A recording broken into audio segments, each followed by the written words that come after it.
नमस्कार, स्वागत है आप सभी लोगों का मेरे चैनल पे। तो आज मैं आपके लेके आई हूँ एक छोटी सी न्यूज। छोटी सी तो नहीं बोलेंगे, वैसे तो बहुत बड़ी न्यूज है, क्योंकि हम कर रहे थे बच्चों की जवान नवोदय की तैयारी, साथ ही उनके सिलेबस से भी वो सब कुछ है। तो आ चुके हैं जवाहर नवोदय विद्यालय के फॉर्म।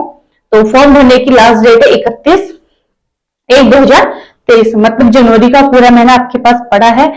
आप फॉर्म कभी भी जाके साइट से भर सकते हैं। तो जितनी जल्दी हो सके वैसे तो फॉर्म भर लीजिएगा, कई बार साइट बिजी आती है, नेटवर्क इश्यू रहता है।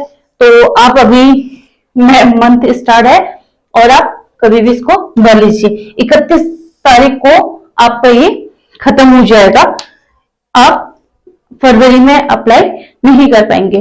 तो ये है एक फर्स्ट जानकारी। सेकंड जानकारी है कि बच्चे की एज को लेके, कि बच्चा कितना बड़ा होगा अगर वो 5वीं 6ठी कक्षा में प्रवेश के लिए एग्जाम दे रहा है।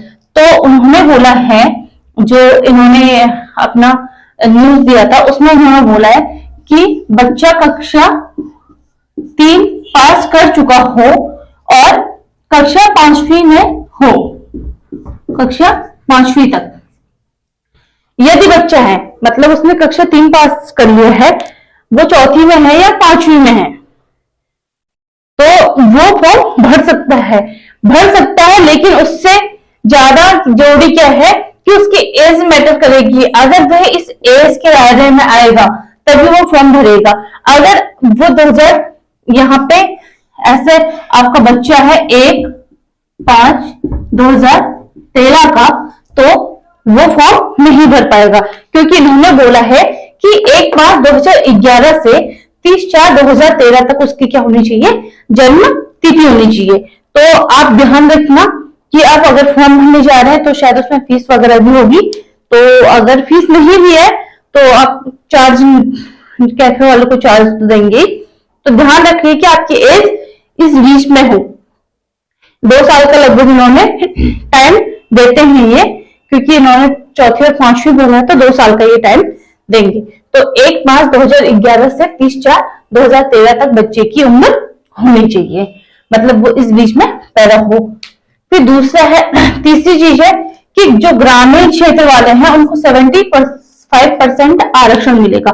अब ग्रामीण क्षेत्र में तो बहुत सारे बच्चे पढ़ रहे होंगे, लेकिन इसमें क्या होता है कंडीशन कि यदि बच्चे ने एक दिन भी शहरी इलाके में पढ़ रखा है या शहर में पढ़ रखा है, अगर वो एक दिन भी शहरी स्कूल में गया है तो वो इस 75% की श्रेणी में नहीं आएगा, तो उसको ये 75% का लाभ नहीं मिलेगा।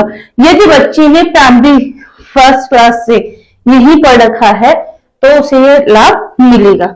इसकी कंडीशन होती है। चौथी चीज है हमारी, उससे पहले हम 5वीं चीज देख लेते हैं, क्योंकि यहाँ पे थोड़ा सा लाइट की वजह से चमक रहा था, इसलिए मैंने ये नीचे लिख लिया है। 2 कक्षाओं के लिए पेपर होती है, एक होती है कक्षा 6 के लिए और एक होती है कक्षा 9 के लिए। तो जो कक्षा 6 के लिए होती है उसमें सीटें की संख्या जो होती है वो ज्यादा होती है, क्योंकि जो कक्षा 9th में है के लिए प्रवेश करते हैं उसमें अभी आपको पूरे उत्तराखंड में कम से कम 20-25 सीटें मिल सकती हैं। और आपके एरिया में अगर मैं अपने डिस्ट्रिक्ट की बात करूं तो वहां पे आपको 10-12 सीटें मिल सकती हैं।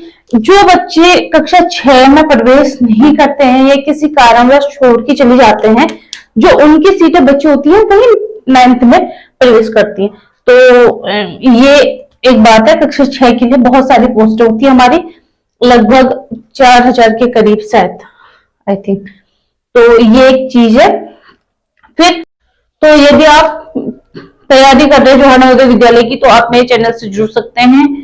उसमें मैंने मैथ के कुछ वीडियोस, कुछ लेसन कंप्लीट करा चुकी हूँ, 1st, 2nd, 3rd, 4th तक आई थिंक। तो आप मेरे चैनल से जुड़िए, उसके माध्यम से आपको काफी हेल्प मिलेगी। तो मैं आपको रीजनिंग भी करा दूंगी, मैथ भी करा दूंगी, और जो हिंदी है उसमें कैसे आप बहुत जल्दी कर पाएंगे ये भी करा दूंगी। तो अभी के लिए इतना ही। यदि आप कि काम मेरे बताया हुआ ये सब कुछ आता है तो बहुत अच्छी बात है। अगर आपके आसपास में, आपके घर में, आपके बच्चे, आपके रिश्तेदार कोई भी जो है नवोदय विद्यालय की या किसी भी कॉम्पिटिटिव एग्जाम की तैयारी कर रहा है तो आप उन्हें बताइएगा और मुझे कमेंट करके बताइएगा कि आप किस चीज की तैयारी कर रहे हैं, तो मैं आपको हेल्प करूंगी। और अभी के लिए इतना ही। आप मेरे चैनल को लाइक कीजिए, सब्सक्राइब कीजिए और ज्यादा लोगों तक शेयर कीजिए जिनके भी ये यूजफुल हो। Thank you for watching.